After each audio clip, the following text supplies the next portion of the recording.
people are like, man, you got a really cool lifestyle. I wish I could live your life, but I just can't. I've got kids. And I'm like, well, you can take that two ways. You can say, I can't do it because I have kids, or I need to do it because I have kids. For me, it was, I want my kids to have that international experience. I want them to have exposure to other languages, other cultures, other people, travel. To me, travel and visiting the world and just getting out of your comfort zone, it's the biggest education you can ever have. You'll learn more in a year worth of backpacking around Europe than you will in 12 years of university. Welcome to the Founders Journey podcast. Inspiration, education for founders by founders.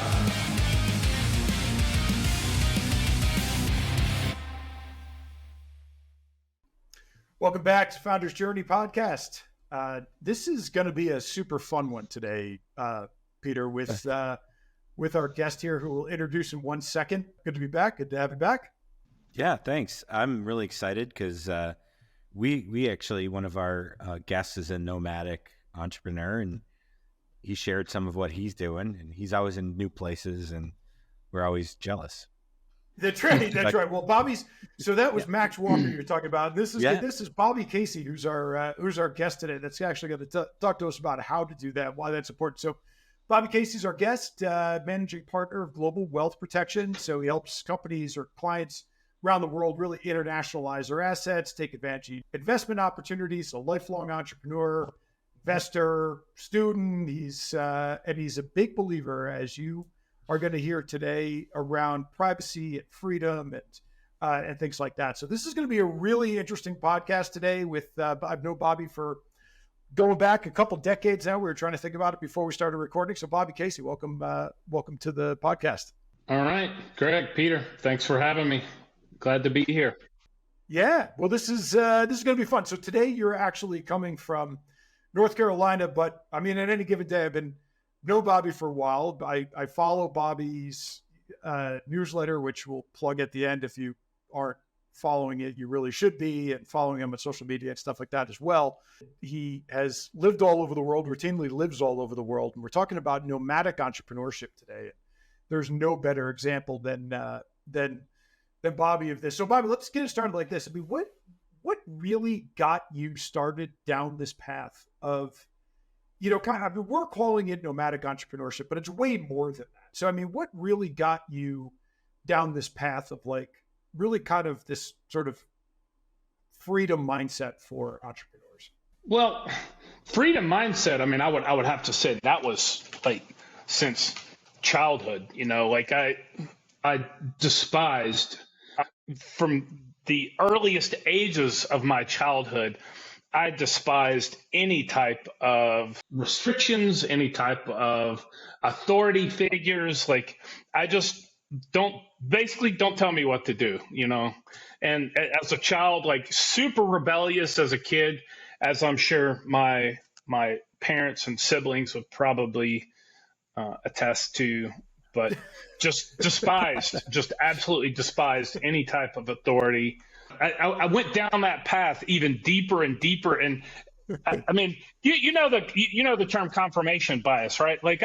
Deeply, sure. I felt passionate about freedom and liberty and all those things, and so confirmation bias can work in the negative sense and the positive sense. So I look for ways to confirm my bias of liberty, right? I'm constantly looking for validation on liberty, why I should not care about central authority and that sort of thing. And so just, I was raised in an entrepreneurial family. My grandpa with an uncle used to own a chain of restaurants, so very entrepreneurial. My dad owned the construction and property development business, very entrepreneurial. And my dad was also an accountant by trade. He was not a CPA, but just bookkeeper, accountant by trade. And then he was the CFO of a construction company when I was a small kid. He sold out and started his own company, his own construction company. And as a kid, I remember literally 12 years old sitting around the dinner table talking about company structure and tax planning. And my dad's kind of fuck these taxes and this is stupid. Don't, like I remember as a kid, like hearing this, and that stuff kind of burns in your brain, right? Yeah. And my dad's like, if I only had more money and I could hire more people or I could grow the business and that sort of thing. And it's stuck in my head. But I knew how to file tax returns when I was like 16. I started trading stocks when I was 14 because for me, having my own revenue streams, my own source of income was so critical to my freedom, my independence. And I just had a call with a client before we got on here and we were talking about kids and stuff. And she asked me a little bit about my background. And I remember when I was 18 or when I was like 17, a month before my 18th birthday, I was already shopping for apartments. I was waiting like the day after I turned 18, I was already out looking at apartments. Like I was ready to go the moment I turned 18. And my oldest daughter, she did the exact same thing. We were living in Europe, and the day she turned 18, she was like, "Dad, I'm moving out." I'm like, "Cool. When?" "Next week." "Cool. Where are you moving to?" "London." I'm like, "Awesome." Like it's the same mindset. Like I just don't restrict me. I can't stand it. And I sold a company back in 2000. Time fades, right? So 2007 or 8 or something like that. I sold a company, and I had an office with a bunch of employees, but even then it was to the point, like I had an office in my house and I traveled a lot for work, and it was even a joke in my office. I had like 20 employees in my office, and it was a joke that if I showed up to work, my receptionist would be like, "Hi, how can I help you? Who are you here to see today?" And I'm like, why are you fucking with me? I own the building, Jessica. I own the building, Jessica. And it was, my dad would call me up. My dad, for a little while, was my CFO. My dad would call me up. "Hey, you going to work today?" I'm like, "Dad, I've been working since 6. Okay. I just don't come to the office." And then just kind of the international thing became kind of an extension of that. I wanted, instead of I just kind of expanded my freedom base, let's say. Mm-hmm. I wanted the ability to be free and live and work and transact and, do business all over the world. And around 2009, I moved to Eastern Europe on a whim. I moved to Estonia, never even visited Estonia. We just moved on a whim. And people are like, "Oh my God, I can't believe you did that. Why would you do that? You're ruining your kids' lives. You're ruining their education. Your kids are going to hate you," and stuff like that. Even today, I hear it all the time. I talk to people, speak at conferences and stuff like that. And people are like, "Man, you got a really cool lifestyle. I wish I could live your life, but I just can't. I've got kids." And I'm like, well, you can take that two ways. You can say, "I can't do it because I have kids," or "I need to do it because I have kids." For me, that's right. It was, I want my kids to have that international experience. I want them to have exposure to other languages, other cultures, other people, travel. To me, travel and visiting the world and just getting out of your comfort zone is it's the biggest education you can ever have. You'll learn more in a year worth of backpacking around Europe than you will in 12 years of university. Yeah. No question. Crazy. No question.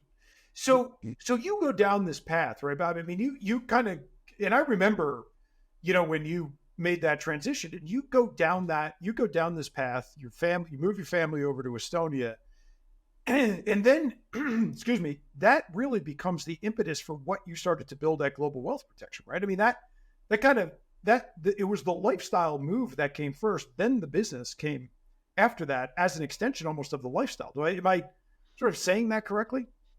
The business existed in 2001. So I had like 4 companies at the time.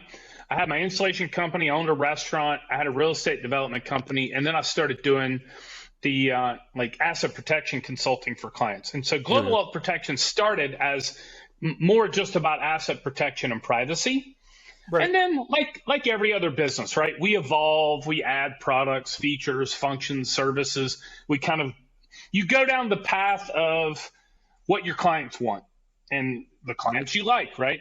And I had so I had started doing that around 2001. Yeah, around 2001, I had a bunch of different businesses, or a couple of different businesses, let's say. And I was starting to accumulate some assets and that sort of thing. And I started getting a little nervous or concerned for myself. What if I get sued? What if this happens? What if this happens? So maybe I should do something. So I actually went out and hired somebody like me to help me kind of put the pieces together and develop an asset protection strategy for myself. And we got to be really good friends. The guy's name's Bob, lives out in California. And Bob and I got to be really good friends. He's a bit older than me, probably 20, even more, maybe 25 years older than me.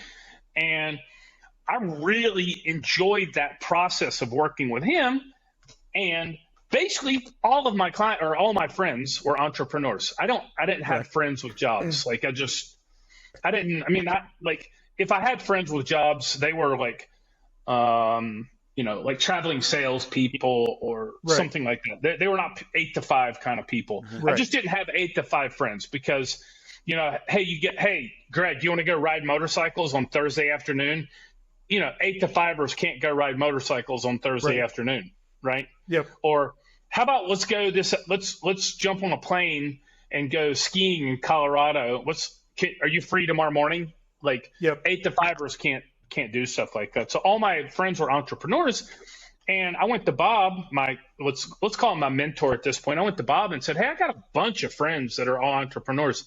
How about we go to them and I'll help develop their strategy and you can kind of back me up. And that's kind of how Global Wealth Protection started. But to your point, the international thing kind of started really when I started traveling pretty heavily in the mid-2000s, which led me to moving abroad in 2009. So that was kind of where that international focus of Global Wealth Protection kind of evolved from. So I want to take this into the why, because, the thing that comes through following Bobby, knowing his writing and stuff, you can agree or disagree, and there are going to be a lot of people who are going to mostly disagree. Who are going to be like, what in the hell is this guy? It's an incredible, there's an incredible line of thinking behind this, whether you agree or disagree. So I want to start to go down that a little bit. You write a lot about the limitations that are put on entrepreneurs by governments, right? Whether that's US or other countries. Can you talk about that a little bit, and why that is such a topic that, one, is so important for founders to understand, but is also something that you're so passionate about? Beyond the fact that we know you're definitively not a rule follower, but beside that part. Fair. Yeah. That's a very valid point. I am hardcore and not a rule follower. So it's funny, just a little bit of a sidebar. I had this conversation with my 16-year-old son literally yesterday. And I know this is a weird sidebar, but he recently broke up with his girlfriend. And one of the reasons he broke up with his girlfriend was because she's a rule follower. She is I want to get straight A's in high school so that I get into the good college, so that I get the good, the good corporate job that I can work my way up the ladder in my 20s and have that corporate life. And they broke up because he's like, I can't deal with that. Bobby, at some point during that conversation when the two of them broke up, it came up like, have you ever met my father? Yeah. She knows me. She knows me. I've met her plenty of times. But the whole thing, I'm thinking, you broke up with your girlfriend because she's a rule follower. That was kind of the essence of it, that he also has this strong urge for freedom. Obviously, a lot of that is my influence, but it's his own thing too. He's his own person, but a lot of it is my influence. And he tells me he's a pretty good student. He's not like a straight A, AP classes kind of student. He's a pretty good student. And we're like, what are you doing after, you're going to go to college? And he goes, oh, absolutely not. I'm like, why not? And he goes, I do not want that kind of restriction. So he's literally for the past few months and going forward, he takes online marketing courses like email marketing, SEO courses. I've got a friend of mine who's like one of these, I'm not going to mention his name, but he's like one of these marketing guru guys you see all over the internet. And basically, my son knows him. They're friends, and they have a group chat together, and he just gives him all of his own courses, and he takes all these like super high level market. My son is full on going to be an entrepreneur for the same reason, because he hates that authority that tells him what you have to do and the path you have to take. And so you asked me kind of, I guess this is a little bit of a philosophical question, like why, like, what's his name? I'm sure you know him, Simon Sinek, what's your why kind of thing. So for me, my why is I am really, really passionate about entrepreneurship, just the general concept. And I know that seems kind of cliche, like, yeah, whatever. We all like entrepreneurs, blah, blah, blah, right? I'm super passionate about entrepreneurship, but I really believe entrepreneurs and the investors that support entrepreneurs, which oftentimes are just entrepreneurs that sold their businesses. But I'm really passionate about entrepreneurship, and I really think entrepreneurs are the economic driver of the world, period.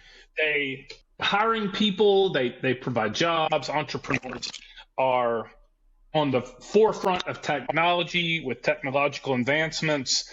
They are out there making lives better for people, constantly improving their products and services. Like an entrepreneur's mindset is constant improvement, right? Have you ever met an entrepreneur that thought, my business is good enough? Like, at least I've never met a good one, let's say, right? Well, I mean, if they are, they're off doing something. Maybe their business is like that, but they're off building something else at that point, right? It's sure. Maybe they got a plumbing business that is kind of peaked out. But then what are they probably thinking if they own this boring plumbing business? We should open another branch in that next town over, right? Or we should open another branch over here, right?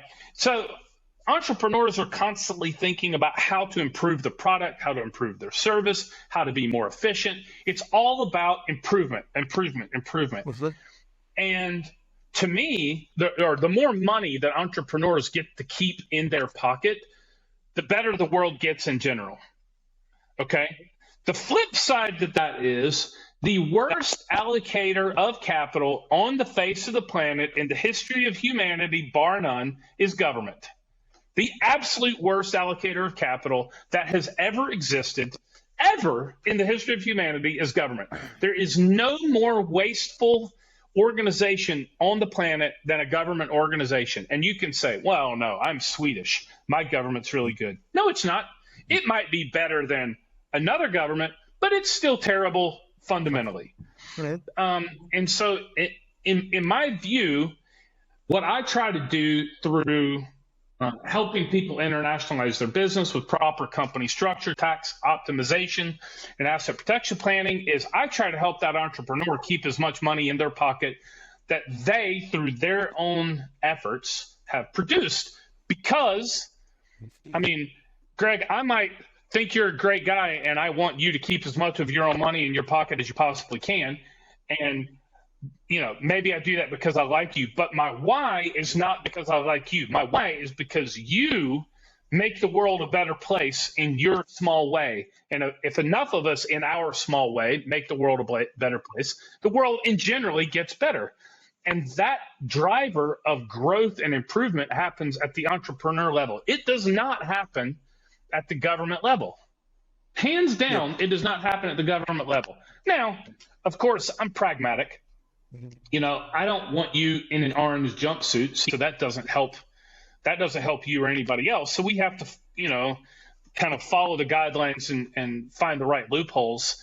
And sometimes I jokingly call myself like chief loophole finder. But I mean, that's actually my why. So you asked me kind of why I went down that path. That's exactly it. So Bobby, I had a following question to that, and so your fundamental, like I've shared some of that belief myself, right? And so what I know about Greg, and we'll use him as the subject, is if he has the money, he's not going to keep the money. Greg he doesn't stack cash. Like he's not trying to, can't help himself so much that he's going to redeploy somewhere else.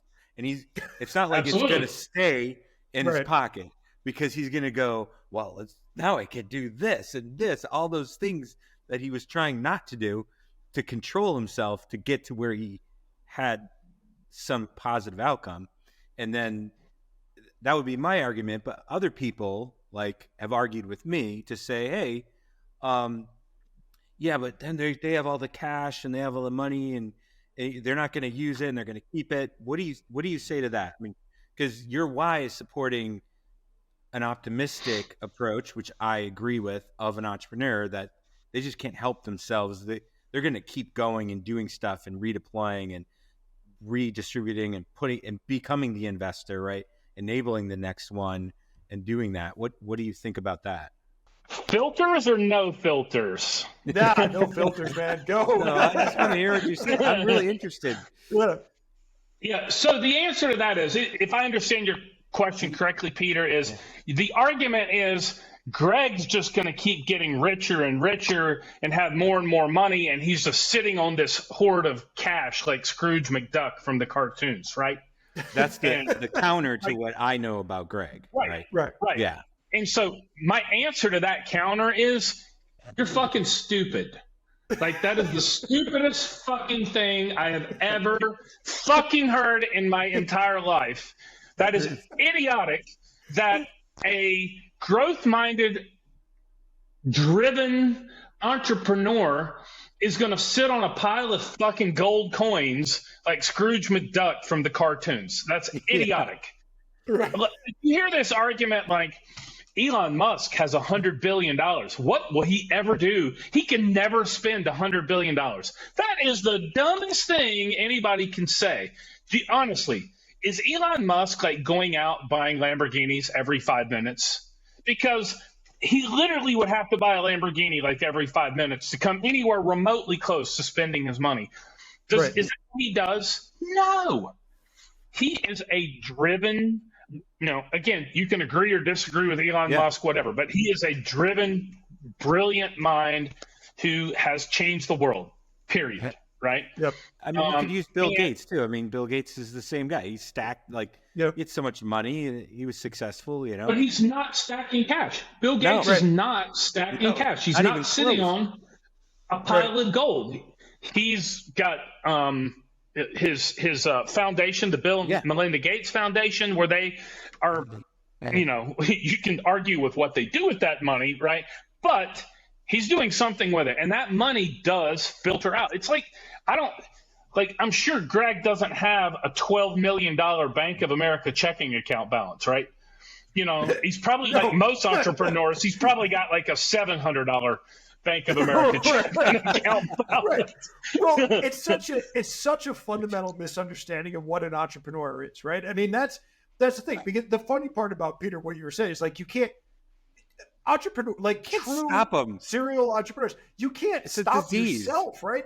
Well, it's like it's the heroin, right? It's like more money just means more heroin, except I'm not injecting it, me or anybody else, right? We're not injecting it into our veins. We're actually injecting it into other companies, other ideas, other things, right? So whether you're me or you're anybody else, you're constantly just redeploying because entrepreneurship is a personality, right? It's a personality set. It's not an occupation, and I think that's a fundamental misunderstanding. So that kind of response that you're talking about, Peter, actually,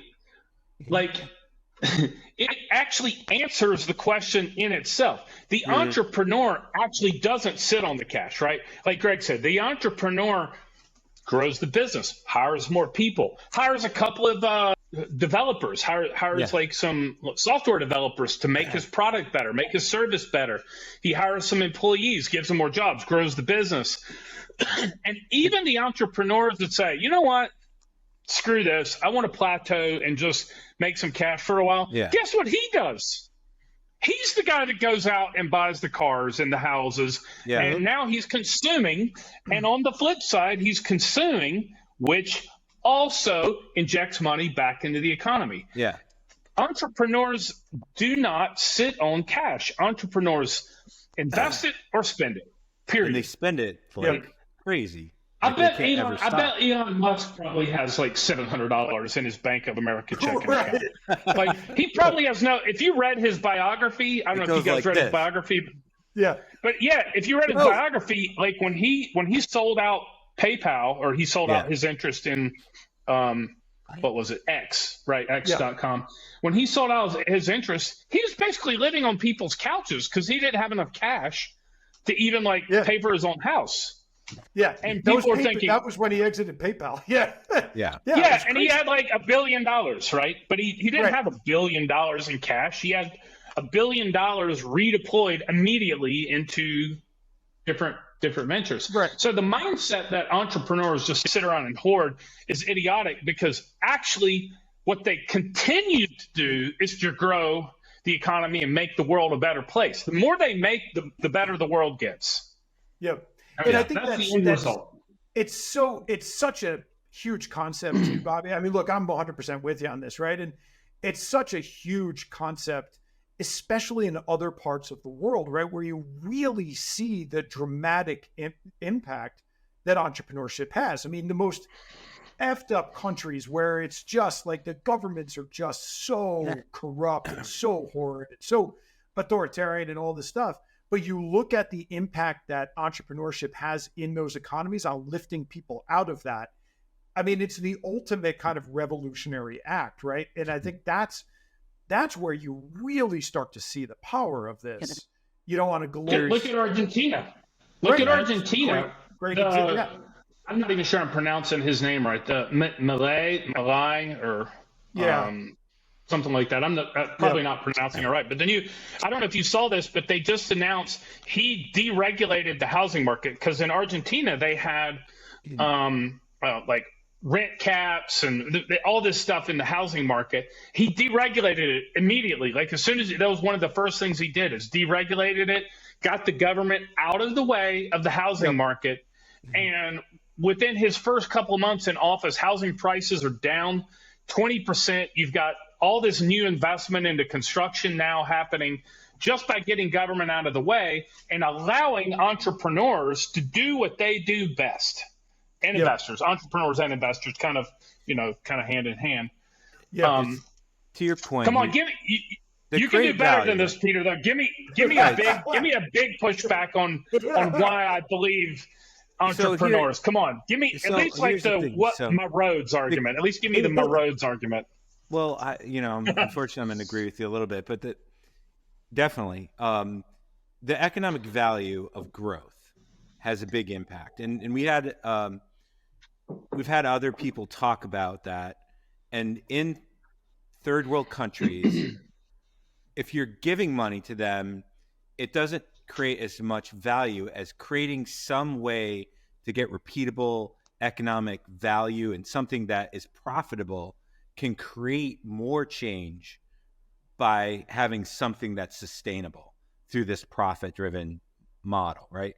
And so, again, there's people that say, they're going to not treat other people right. They're going to only be, focused on growing cash and money. So, how do you talk? What is your answer to that? So, if someone said, "Hey, listen, yes, but along the way, it's at some other person's cost." What about the people? Because we create the corporation, and then it becomes the rule following, right? How do you rationalize that? I'm not sure I fully understand your question. Yeah. The other argument is, well, if I'm understanding you correctly, if you don't have controls in place on the entrepreneur, the entrepreneur will just take advantage of the little guy. Correct. Yes. The argument would be, I don't agree with this argument, but the argument would be the entrepreneur creates the corporation, corporation then creates the limitation, right? Right. And, so you're sort of setting up this system of entrepreneur sort of at the top of this rule setting. They become the man, right? So to speak. Right. And then there's that, right. There's that argument, right? And so we create a process and system, and then we leave it behind if you sell and leave, right? but that becomes then infrastructure that potentially could be exploiting maybe the small guy or someone that's not the entrepreneur. So the exploitation, this is a little bit of a touchy subject, but in reality, the exploitation, well, let me just rewind for a second. Yeah. Let me answer my first, the question, or kind of my idea first. So your first idea was, if the entrepreneur kind of gets to the corporation, he's the CEO, it's a big company, and then we need some controls over that guy or that group of guys to not exploit the other people, right? Right. So first of all, my argument to that is there are assholes everywhere, and you're going to have exploitation everywhere. You cannot regulate out human nature. It's not going to happen. If you're an asshole, I can't make a law that says, Peter, you're not an asshole anymore, right? I can't make you not an asshole by passing a law or putting a regulation in place that makes you not an asshole. You're going to figure out how to exploit people. You don't care what the regulations say. A speed limit on a highway is a perfect example. It's there. There's a rule that says you can only drive 65 miles an hour. If you've ever been to Charlotte or Atlanta, where everyone thinks they're the next NASCAR driver, 65 that's not even the minimum. Like 75 is the minimum. Yeah, 65 would be dangerous to drive through Charlotte or Atlanta at 65 miles an hour. But the rule is there, the law is there, and people still do it because they can. And you can't – what are you going to do? Put a police car for every person out there to monitor it? And so you can't – I like that. That's good. Absolutely. You can't stop people from taking advantage of other people. Yeah. And to take that kind of a level above that, the government that would implement these rules and regulations to prevent the entrepreneur from taking advantage of other people is ultimately the one taking advantage of other people. Right. They're just the big asshole, and they wrote the rules that work for themselves. Right. I mean, there's no, or they work for the asshole that gave him the money to be there. Right. That's well, I mean, like for example, insider trading. Like if someone in Congress, this is kind of a silly example, not a silly example, really. It's a real example. If somebody sits on a budget committee or the defense budget committee and knows they're about to sign a contract with Raytheon 2 weeks from now for $5 billion, and they say, well, I'm going to go buy a bunch of call options or go buy a bunch of Raytheon stock because I can. Because in Congress, I can trade on insider information. I can do that, right?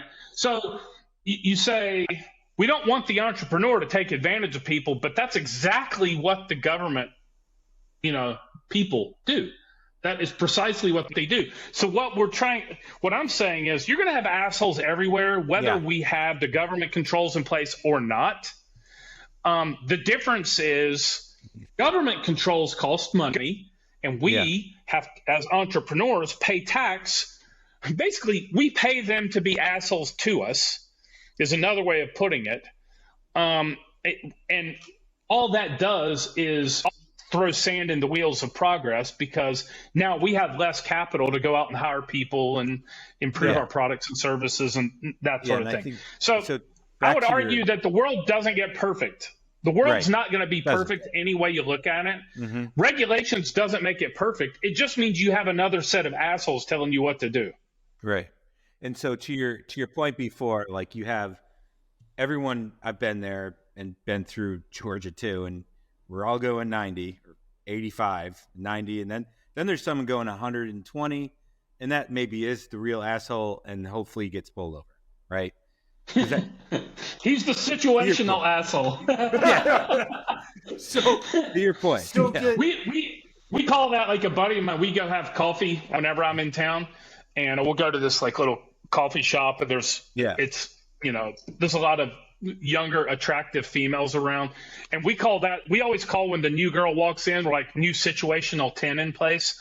So the new girl comes in. She's the new situational 10. She's not really a 10. She's maybe a 7, but she happens to be the best looking one in the room. So now she's the situational 10. So the guy going 120, in the HOV lane in Atlanta on the 485, he's the situational asshole. And everyone going 90, who's already going 25 miles an hour over the speed limit, they're all normal, right? They're all the normal people. It's the situational asshole over there, the HOV lane going 120, that's screwing up. When you're dealing with this, I mean, what you're talking about, Bobby, is like the ultimate self-regulation, right? I mean, of course, it's about pure responsibility for who we are and what we're creating, and I think that's the thing. So when you see the extremes of it, those extremes really stick out. I want to just like switch on stay on the geography thing, because a lot of what you're talking about, a lot of what you write about is really helping entrepreneurs understand the relative cost of living, taxation, freedom, things like that in certain areas. If you're advising an entrepreneur today, where should they be thinking about geographically? And because you've really kind of explored the outer boundaries of this. I mean, with living kind of in around Eastern Europe and different areas. I mean, where do you think is that area that if you were starting today, you would say to an entrepreneur, go build here? The idea is you really need to take a multi-jurisdictional approach. There is no utopia or a single utopia or a single Shangri-La. So first of all, are you talking about from a business standpoint or quality of life, or kind of all of it together? All of it together. All of it together. So from a business standpoint, you obviously want to target where the money is. I mean, that's a no-brainer. And it depends on who your audience is. Like if I want to get into the solar panel business, Alberta, Canada is probably not the best option, right? Well, let's assume for a second they're a digital entrepreneur, right? So they don't have to make a market in their geography. They can build wherever they can build globally. I have clients in the solar business that are location independent entrepreneurs. You can build almost any type of business virtually nowadays. Almost any, not every. Like there's certain things, like I can't have a virtual plumbing company, right? I mean, I can't have a virtual restaurant. Yep. Those types of things. But anything that is, but like, for example, using the solar business as an example, I could build a virtual solar business and I outsource the contractors where I do the installs, right? I don't have to be the one doing the hands-on install. I can build the platform and the processes and the lead generation and all that stuff on the front end and outsource to the local contractor in Arizona, the local contractor in Flagstaff, the local contractor in Austin, Texas, that sort of thing. So you can build a lot of different types of businesses. I had a call earlier today with a friend of mine who owns a chain of restaurants, and he never goes into them. He built them. He has management in place. And he lives part of the year in Dubai. He lives part of the year in Portugal. He lives part of the year in the US. And everything, his end of the business is all done remotely. But you can't make chicken wings virtually, right? Like you have to have hands-on for that. So it depends on the nature of the business. So if you have the capacity in your business where at least your function or the management or the mind and management of the business that can be done virtually, that's step one. You've got to have that's got to be in place. I mean, that's a given. And I think that type of capacity to work virtually, especially globally, really kind of escalated around 2005 when Skype was created. Skype opened up the world of communication for people, because I remember going to like Moscow in 2006 or 7 and came home with like $1,000 cell phone bill, from making a handful of calls at $10 a minute. And but nowadays, if I went to Moscow, I mean, I would just have roaming data and I would just use Skype app or Google Voice app or whatever, right? And so a lot of people if you're in a small business, you can't afford $1,000 a month cell phone bill, but you can afford a $20 a month voice over internet phone, right? Yep. So Skype kind of got that started. COVID really kind of skyrocketed that, because during COVID, I wrote an article about this, about how COVID was the best thing to happen to humanity. I literally got death threats for like 3 months after reading that article.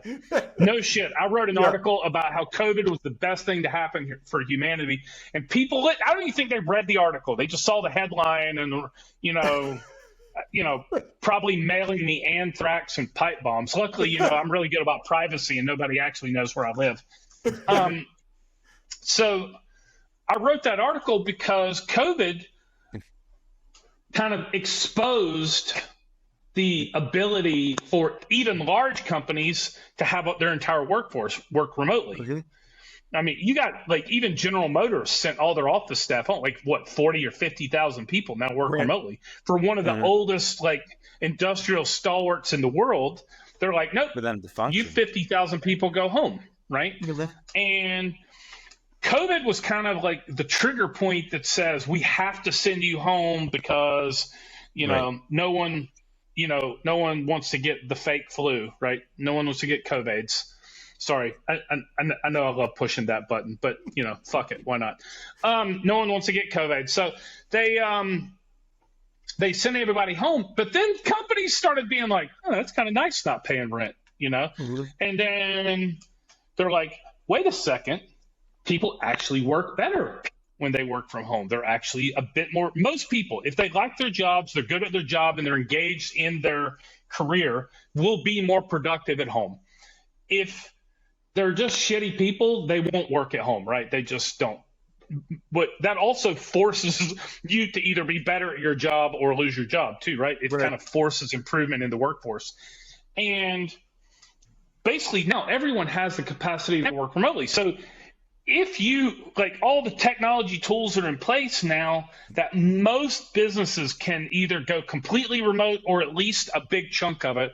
At a minimum, you can generally have upper management and the mind and management of the business can be remote now. So like my buddy who owns a chain of restaurants, he probably hasn't seen a chicken wing fryer in months, right? He has no idea what it looks like, right? But he can sit there and manage the business from his apartment in Dubai.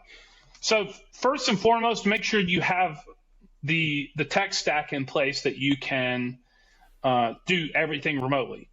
I mean, we don't need to list this out. Everyone knows all the tools you can do. If you don't, a Google search can find all that stuff.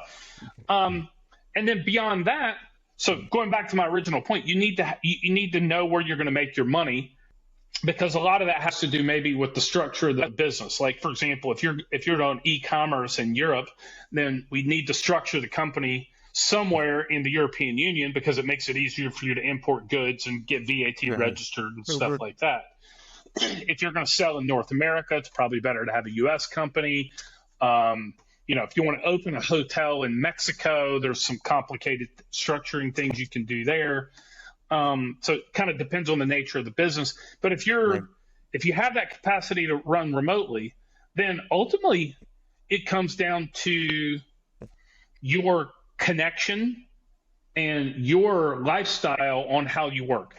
Like, if your business, let's say you've got all your business happens in North America, you have customer service that's got to work North American time zones. Okay, great. Well, it might be a little bit complicated if you go live in Australia. Right. I mean, you can do it, but you've got to kind of flip your work schedule, 12 hours around. So you might think, I really want to be available during work hours and have a normal work schedule. Well, if that were you, then I would say kind of stick in the time zone, the North American time zones. Mexico is a great option. Costa Rica is a great option. Colombia could be a good option. Argentina, I would say, is going to be a real up and coming possibility. Like, if I were looking, you asked me, this is a good point. You asked me before, if I were looking now on something I were going to be doing going forward, I'd be looking hard at Argentina. Really? Interesting. So And so it's a complete shit show in Argentina right now. It's a complete shit show right there, which means, and they have this new president, this new libertarian kind of ANCAP president in place. He's already making huge improvements. Like, they're already seeing the numbers come in, these massive improvements, like the real estate thing. Now would be the time to start while it's still a shit show. Go down there, buy a house, buy an apartment, get set up, kind of get your life established down there. Even if you only want to live there a couple of months a year, go get residency there, start the process for naturalization of citizenship so you can get, maybe an Argentine passport in a couple of years. That would be a great place to look at right now. Well, similar time zones. No, but if you need to travel back for work, okay, Buenos Aires is a insanely long flight from Buenos Aires to, say, Chicago or Houston or Atlanta or one of the big. I mean, it's like it's longer. It's if you fly let's say Chicago to Buenos Aires, that's a longer flight than like Chicago to Frankfurt. Yeah, it's a longer trip. So, but the point you're making there, Bobby, I think is really important, right? Like my daughter graduated with her MBA this year, right? And this is something we've actually talked about. Is like you don't have to limit yourself to the U.S., right? I mean, there's all this opportunity, but that's around the world. But I think what's interesting about what you're talking about is don't be afraid to go to the shit show currently that's on where the ascent is clear, right? Because you don't want to be the one kind of showing up in. I don't want to pick on any place in particular, but showing up as the last person to show up in the next hot, or in the last hot. Germany. You can say it. It's Germany. Germany. You can say it. It's Germany. Yeah. Well, Germany would be like the last place on earth, I would think. That's where I'm going to go. They're overregulated. They're over-controlled, over-regulated. They're overtaxed. And they have a major, major, major immigration issue. Yep. And they have a major demographic issue. Yep. Japan also, they don't have an immigration issue in Japan, but they have a huge demographic problem there. Yeah. And you got to look at immigration in general in particular countries. How can you immigrate? Like Europe, for example, if you don't have European ancestry or an EU passport, to immigrate to a European country as a non-EU national is not so easy. You have to have a legitimate reason to be there. You have to have a job there with an invitation. You have to be a student or a teacher, or you marry a local, or you've invested some significant amount of money there. You have to have a legitimate reason. They intentionally restrict immigration in European countries because I don't believe this to be true, but their perception is that it's overpopulated and they don't want any more people. Right. You take most of your Latin American countries, Mexico, for example, you only need to prove you've got money to immigrate to Mexico. That's literally it. You need to have some multiple of the Mexican minimum wage. Yep. And so they're incentivizing people who make higher incomes and have higher net worths to move there. Well, think about that from a longer term, a 10 or a 20-year demographic shift. Do I want to go to a place that's restricting highly intelligent, well-paid, wealthy people from coming into the country?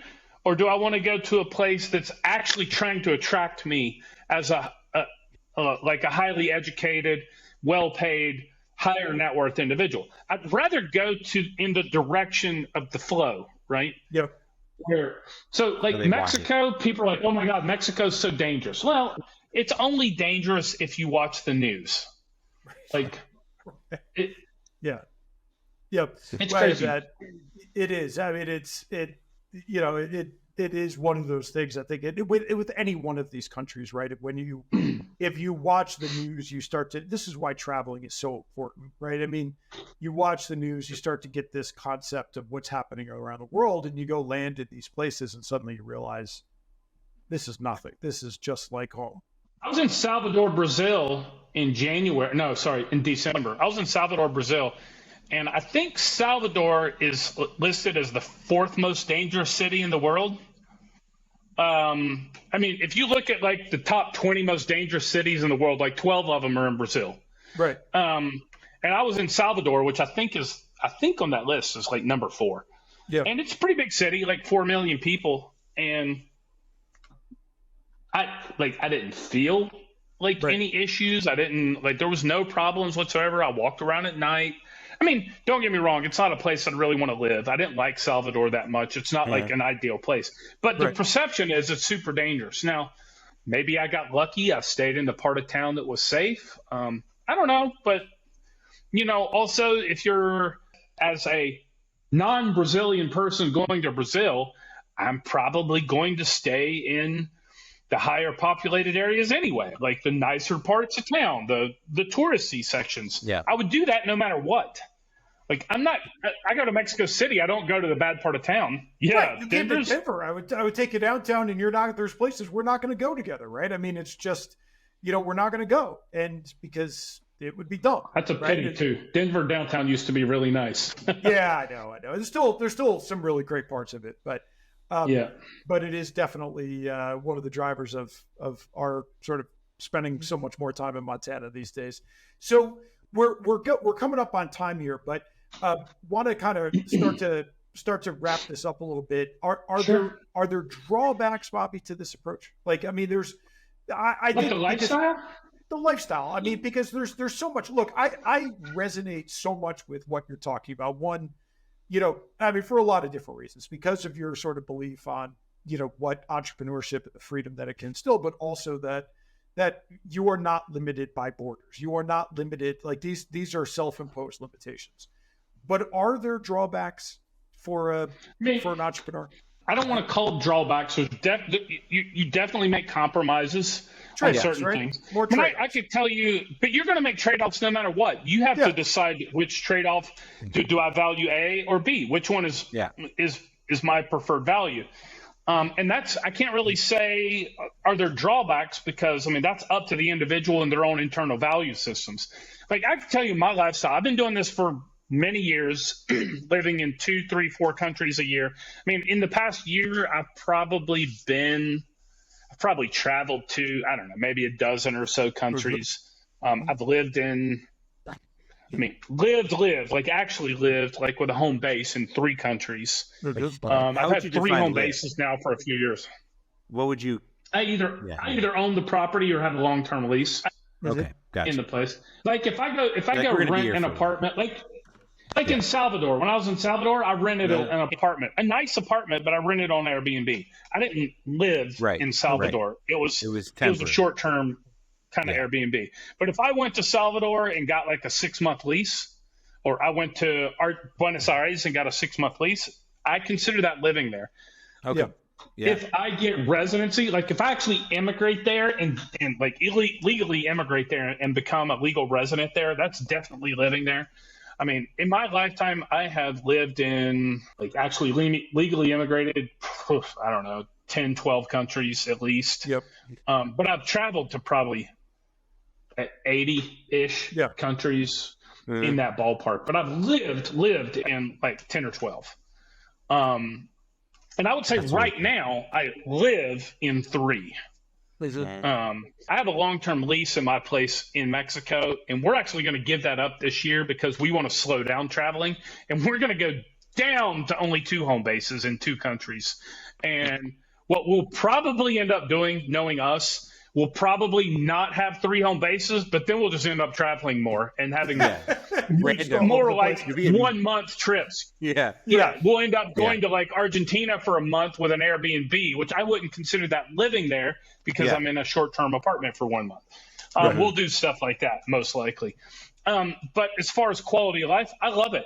I have a different environment. I get bored in one place. I'm like, all right, time to go. Let's go somewhere else. I have friends all over the world. I can go visit people all over the world. I've run into people I've met just randomly walking on the street that like just in different countries. Like I've done that like dozens of times, just walking down the street because I've met so many people out about traveling. And that, to me, it's life enriching to have those types of connections. So to me, that's a value that I consider that to be a high priority value in my life. I do consider paying tax, too much tax. I consider to be against my moral values. I literally consider paying income tax to be immoral. I do find it actually immoral to pay tax. So for me, I do whatever I can do to minimize or eliminate an income tax payment. And because I place a high value on that, and I'm not saying you should or need to or whatever, Right. but because of me, that also affects that I move to a couple of different countries every year because it allows me to avoid becoming a tax resident in those countries. Now, that's not my only reason for doing that. I also enjoy. I enjoy, like this summer. I'm guessing I'll probably spend a month in Italy. We're shopping for maybe buying some property and building an off the grid house. I'm thinking about doing it in the countryside of Italy. I'll probably, I may even just drive all the way to Italy, or I may fly down and rent a car for a month or something and spend some time there. And I may end up at some point buying a house or building a house in Italy, but I won't live there full time, and I'll never live in Italy long enough to become a tax resident. Right. Now, is that only because of tax? No, that is one of my values and one of my driving factors to choose for the lifestyle that I choose. But I also really enjoy Eastern Europe. I enjoy, or especially my wife enjoys being on the beach, a part of the wintertime. And for me, like, speaking of trade-offs, we trade off some consistent routines in our life, which sometimes it's nice to have a consistent routine. You get up at a certain time, you brush your teeth, you eat your breakfast, you do your job, you go for a run or go for a gym in the afternoon. You have that fixed routine. There is some freedom in having that routine. And a trade-off for this type of lifestyle is I have to have a different routine in each country I'm living in. Like, for example, in Eastern Europe, because in Latvia, we are 7 hours ahead of U.S. East Coast time. And I, like with my consultation clients, I still work on U.S. time zone. So my routine completely changes. When I'm in the States, I go to the gym around 4 or 5 o'clock. When I'm in Europe, I go to the gym in the morning. For example, is that a trade-off? Because to me, it's not that big of a trade-off because it's a lifestyle choice that I choose, that I have to create a different routine in a different location. But some people, it depends. Like, some people absolutely despise change. And if you despise change and demand a consistent routine day after day after day, and that's a high enough value for you, then maybe that trade-off is not worth it for you to have kind of a global lifestyle. That makes sense. You see what I'm saying? Totally. The amount of money I save in tax, though, it buys a whole lot of plane tickets. Well, that's traveling. it, right? And that's, well, look, it's the experiences, it's the, it's the disposable income that you're actually keeping in your pocket. It's the experiences you're having. And I think it's something, look, we started out and, in our kind of last 30 seconds here, I mean, I think, we started out by saying, like, look, Bobby, what is so intriguing to me about kind of the approach you've taken, Bobby, is this is not for everybody. And you say that, all the time. For sure. Definitely not. But if this kind of mindset really resonates with you, I think what you're doing is you're really educating people that there are alternative ways to kind of go about your life. Then maybe, I think, you don't learn this stuff in school. You don't learn this stuff in regular society. You don't, there's not even outside of guys like you and, who, admittedly are sort of viewed as like the fringes. You don't hear this kind of approach. And I think that's why it's just so important. And for me, it resonates. For other people are going to listen to this and say, I don't get it. But I think it's just a really important thing for founders to say, as you start to accumulate assets, as you start to accumulate wealth, just know that these options are available. That's right. It's an option. I mean, asset protection, which is how I started in this journey to begin with back 20 something odd years ago. Asset protection, I don't care what your lifestyle is and what your mindset is. If you're a business owner, you've got to consider an asset protection strategy, because if you've been in business and if you have any reasonable sized business, I mean, you've either been sued or you're going to be, one way or the other. Like, you're going to have a lawsuit come your way if you haven't already. Okay, fine. If you run a lemonade stand, you're probably not getting sued. But if your business is doing 7-8 figure plus, I mean, you're going to end up in a lawsuit. So asset protection planning is in my opinion, for an entrepreneur, mandatory. But the lifestyle component of it, do it, don't do it. It's up to you. Like a lot of people really enjoy this. It is a growing trend. I just spoke. The reason I was in Brazil is there was a conference cruise that went from Tenerife, Spain, to Salvador, and it was a 9-day cruise, and I spoke on that cruise. And that entire cruise was location independent entrepreneurs, 400 people, 400 entrepreneurs, all location independent. So, I mean, there's a growing trend for this. I spoke at an event last summer in Bulgaria. I think there was 700 people at that event. I mean, it's a growing trend.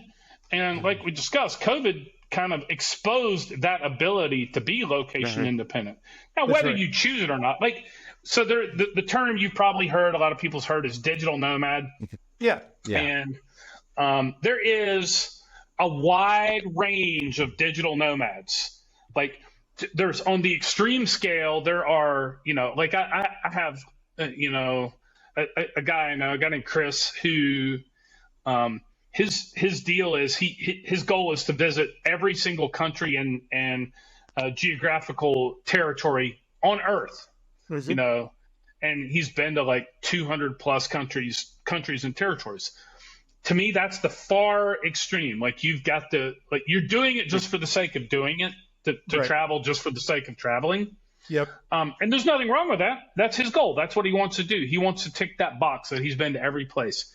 And then a little bit farther in the scale are the people who maybe go live in Medellin, Colombia for a month or two, and then they go to Mexico City for a month or two, and then maybe they go live in Austin, Texas for a month, and then they go to Lisbon, Portugal for a month, and then they go to, Chiang Mai, Thailand or something for a month or two, and there's those type of nomadic people too. For me, I find that too frequent. For me, I'm fine changing up my routine sometimes. And having a fixed routine, but I prefer to have 2 or 3 places where I park for extended periods of time, because I do run a business with employees and all this stuff. And so I find it hard to be super productive if all I'm doing is constantly planning the next trip. Yeah. It's kind of routine whatsoever. Yeah. There's no routine. And then those people are kind of it's like they're on a perpetual vacation and they're constantly planning the next leg of the vacation. Right. I think, and that lifestyle can work. In my opinion, that works for freelancers, contractors, or people who run solopreneur businesses. Just my opinion. Or retired, right? Or retired. Yep. Or they sold it. I do know a couple of people that do that. They sold a company. They got a bag of money. I know one guy who actually lives on cruise ships. He connects the dots around the world on cruise ships, literally. Yep. And he'll just take a cruise, from Spain to Brazil, and then he'll spend a month in Brazil, and then he gets Brazil to the Caribbean, and then Caribbean to, across the Panama Canal over to Mexico to Japan or something like that. And there's a range. I put myself on what I call the slow mad scale of the nomads. I try to stay bigger chunks of time where I'm going. So to your point, it's not for everybody, but you don't have to fit in one box either. Yeah. Right. You don't have to be like the guy who has to visit every country on earth. You can also do hey, I'm from Toronto, Canada, and I'd like to spend 8 months a year out of Canada and 4 months a year in Canada. Great. Right. Go get a home in Mexico, go spend your 4 months a year in Canada, and just go between 2 countries. You don't even have to travel at all. One plane ticket, twice a year, just like that. So that is also, a different variation of this. Well, this is super fascinating, Bobby. If you don't follow if you don't follow Bobby, where can they reach you today? Like where are you active? I know you've got a super active blog. It's the best place for people to reach out, find out more about what you're doing with wealth protection, or just follow you, Global Wealth Protection, or just follow your sort of your writings and thinking here if this resonates with you. The internationalization stuff and asset protection, the website is globalwealthprotection.com. And you can subscribe to our free newsletter there. I mean, we do send out a fair bit of content, usually anywhere from 1 to 3 pieces of content per week on average. I mean, we're everywhere. We're on Instagram, the same, Global Wealth Protection on Facebook. That's that side of the business. And then the other business is businessanywhere.io. And I have 3. I'm not going to mention the third one for privacy reasons, but businessanywhere.io, we do U.S. company formations, virtual mailbox. We do tax planning. We do notary, bank account openings, all kinds of stuff like that. It's kind of a business owner's toolbox for registering and managing your back end of your company. And then we have a blog. We've got, we're on Instagram. Actually, we're on TikTok on that one too, YouTube. And then the other one, I do have a trust and corporate service company in the Caribbean, but I'm not going to mention the website because of legal reasons. We're limited on how we market a trust company. So I can't. Well, if somebody reaches out to you, I'm company, sure they can find out more if that's going to be relevant to them too. So, yeah, Bobby, this was awesome. Great to have you on. Super, I think, going to be eye-opening for a lot of people to kind of, to really think about, think about kind of your life in a different way, right? And so awesome. That's the main thing, just to get people to think in a little bit, just like you said, maybe people are like, oh, that guy is ridiculous. That's just stupid. But if one thing triggered, you're like, well, maybe I could go live half the year in Mexico or something like that, right? That's right. Yeah. Just one triggering thought to think that something is possible that maybe you didn't believe it's possible. Mm-hmm. You know? Totally. Well, that's cool. Awesome to have you on, Bobby. Really appreciate it. And if you found this conversation interesting, please share it, subscribe to the channel that you're listening to, and we'll see you next time on the Founder's Journey podcast.